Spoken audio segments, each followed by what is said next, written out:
बोलिए लक्ष्मी नारायण भगवान की जय।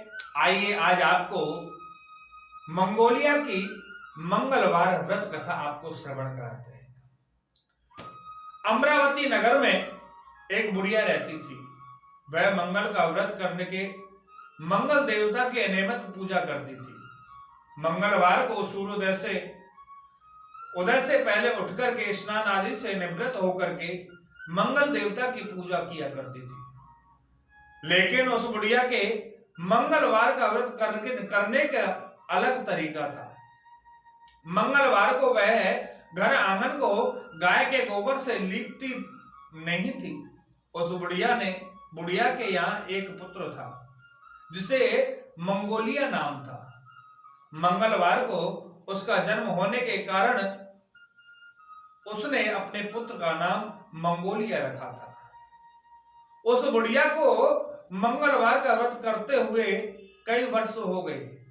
एक दिन मंगल देवता ने उस बुढ़िया की भक्ति की परीक्षा लेने चाहा। साधु का वेश धारण करके मंगल देवता उस बुढ़िया के घर पहुंचे। दरवाजे पर खड़े होकर साधु ने पुकारा, नारायण नारायण। बुढ़िया बाहर आई तो साधु ने कहा, हम बहुत दूर की यात्रा करते हुए इस नगर में आए हैं।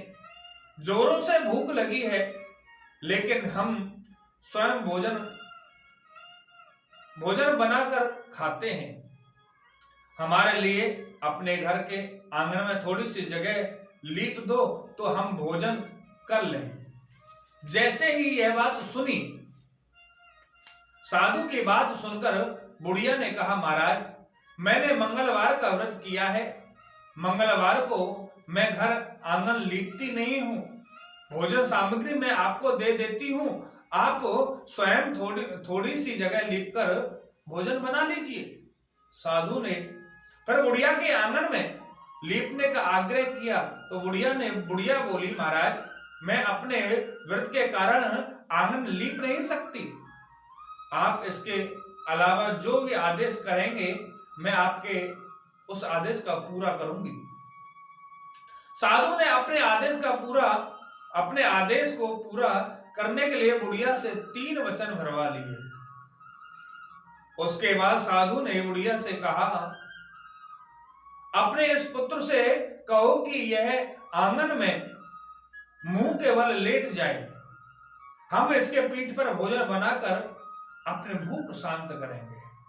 साधु की बात सुनकर बुढ़िया भय से कांप गई, लेकिन अपने वचन से पीछे न हटी। साधु ने मंगोलिया को जमीन पर लिटाकर उस पर चूल्हा रखकर अग्नि प्रज्वलित की। जलते हुए चूल्हे को देखकर बुढ़िया वहां स्थिर न रह सकी और मंगल देवता का स्मरण करते हुए पुत्र की रक्षा की प्रार्थना करती हुई आंगन से बाहर चली गई। कुछ देर में भोजन बन गया तो साधु भोजन लेकर द्वार पर बैठी बुढ़िया से पास पहुंचे। साधु ने कहा, भोजन बन गया है, अब तुम अपने लड़के को बुलाओ, वह भी हमारे साथ भोजन कर ले।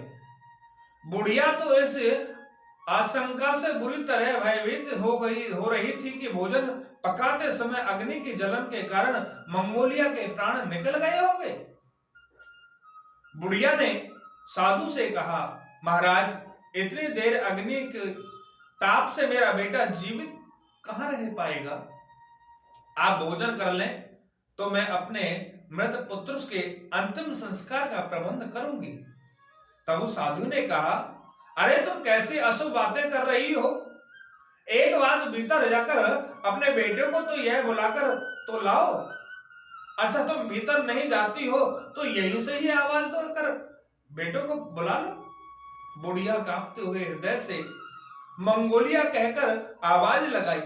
मंगोलिया हंसता हुआ बाहर आ गया। अपने बेटे को देखकर बुढ़िया बहुत खुश हुई।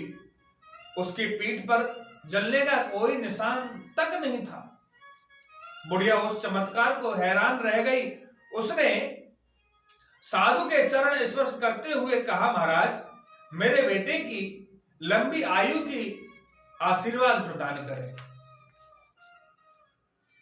जैसे कृपा देते हुए कृपा कर यह बताएं कि ऐसा चमत्कार कैसे हुआ।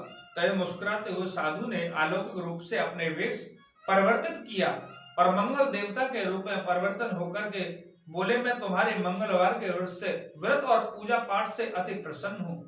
तुम मेरी परीक्षा में उत्तीर्ण रही हो। मैं तुम्हारे पुत्र की लंबी आयु के साथ साथ धन संपत्ति से संपन्न रहने का वरदान देता हूँ। यह कहकर मंगल देवता अंतर्ध्यान हो गए।